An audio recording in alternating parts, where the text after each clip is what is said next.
وہ ڈر گئی بیچاری. یعنی آپ اس کو سیٹسفائی نہیں کر سکے میں کہ نہیں یہ نہ کر ثاقب سکتا, نثار وہ صاحب, زبان نہیں بولتے, یہ ثاقب نثار صاحب جو آئے ہیں, تشریف لائے ہیں, ٹپکے اچانک. ہاں ہو سکتا ہے یہ سی او نے کوئی پلاننگ کی ہو, فراڈ کیا ہوگا, مجھے آگے کر کے خود غائب ہو گئی تھی. یعنی آپ کی مسز سمجھتی رہی کہ آپ نے کوئی بہت بڑی گڑبڑ کی ہے تو آئے, بالکل ڈیفینیٹ, اور اس کی وجہ سے ڈیورس لے کے اس کے بعد ختم ہو گیا, کیونکہ وہ سی او, وہ جو سی او ہے نا, میرا خیال ہے انہوں نے آپس میں کوئی پلاننگ کی ہوئی تھی, ٹھیک ہے نا, انہوں نے کوئی پلاننگ کی ہوئی تھی, وہ پیسہ اکٹھا کرنے کی. آپ کے خیال میں اگر رف ایسٹیمیٹ آپ دیں کہ کتنے بلینز کا اب تک یہ سارا اسکیم کر چکے ہیں, ہاں جی, پتہ نہیں کتنے ملین کا انسان ہو چکا ہے وہاں پہ, وہ کیش پیسہ 10 سال کا یہ سی او بنی ہے, اس سے حساب لیا جائے. میں چاہتا ہوں نئے پہلے اس کا حساب کریں. آپ کی کتنی انویسٹمنٹ ہوئی تھی؟ میری سب سے مین انویسٹمنٹ ہی میری ہے, بنانے والا میں ہوں, وہ چھوڑیں کتنی میں, لیکن مین بلینز میں تھی. ہاں, وہ مین شیئر ہولڈر میں ہوں ہاسپٹل کا, اس کو بنانے والا میں ہوں. سب چیزیں بینکوں سے یہ بینکرپٹ ہو گئے ہوتے, اس کو بتانے والا میں ہوں. یہ اب یہ تو گورنمنٹ کو سوچنا چاہیے, ڈی ایچ اے کو چاہیے, کور کمانڈر صاحب کو چاہیے, اپنا کوئی آدمی وہاں پہ بٹھائیں.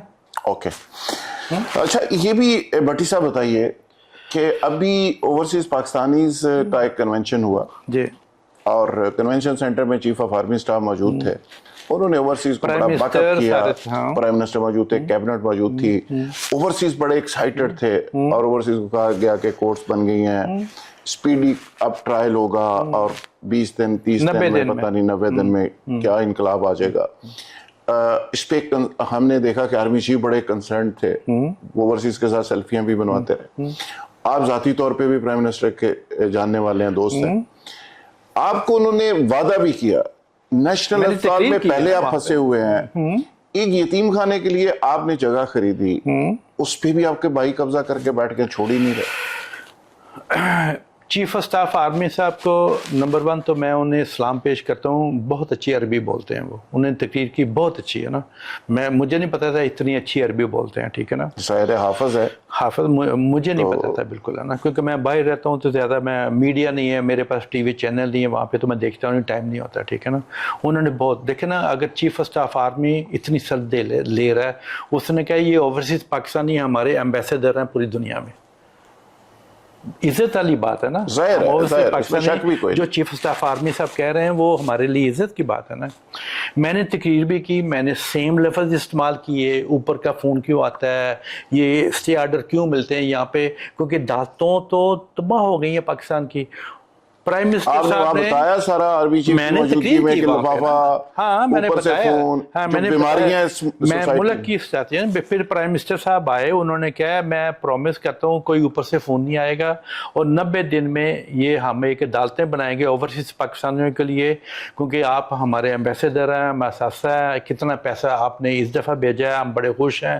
ہم ایک عدالتیں بنائیں گے جو 90 دن میں آپ لوگوں کے فیصلے ہوں گے, آپ کو انصاف ملے گا. کتنے دن ہو گئے؟ اب 3 ہفتے ہو گئے ہیں, تو 90 دن میں تھوڑے دن رہ گئے, تو میں انشاءاللہ مجھے 90 دن یہ گنتے رہیں گے, 90 دن کے بعد انگلیوں پہ گنتے رہیں گے. ہاں میں انگلیوں سے دیکھ رہا ہوں, تسبیح پڑھتے رہے, شباز شریف صاحب, شباز شریف صاحب, ہاں جی میں پڑھ رہا ہوں, تو میں دیکھ رہا ہوں, اب دیکھوں گا نا میرے وہ عدالتوں کے, میرے کیس نہیں ہے, میری تو جنگ غریبوں یتیموں کے لیے ہے. وہ زمین میں نے جو لی 53 کنال, وہ جناب میں نے کہاں پہ واقع ہے؟ یہ مولنوال میں.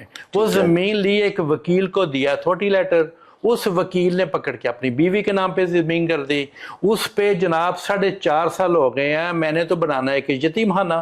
جج صاحب کو اور میڈیا پہ 1000 دفعہ میں کہہ چکا ہوں, وہ زمین دے دیں یتیم خانے کے نام پہ. آپ نے زمین لی تھی یتیم خانہ بنانے کے لیے؟ میری ماں کے نام, اپنی والدہ کے نام. ہاں جی.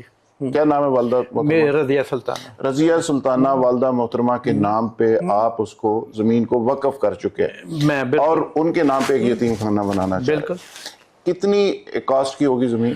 آپ تو اربوں میں بن گئی ہے, کیونکہ وہ بیریا ٹاؤن کے ساتھ مل گئی ہے آ کے نا. لیکن اس میں بھٹی صاحب, اب لوگ یہ سوال کرتے ہیں کہ اس پہ قابض تو آپ کا اپنے ہی رشتہ دار ہو گیا, وہ اس کا بھائی من تو کوئی نہیں ہو سکتا. بس وکیل جو ہے نا یہاں پہ فراڈی ہیں سارے وکیل. 65% جو وکیل ہیں نا وہ ہیں یہاں پہ جن کے پاس ڈگریاں نہیں ہیں, ان کی ڈگریاں چیک کی جائیں. یہ بھی کوئی ایسے حساب ہے؟ ہاں جی, وہ اس کے کالے کوڈ پا کے 1000 روپیہ لے کے آ کے عدالتوں میں بڑھ کے ماریں گے.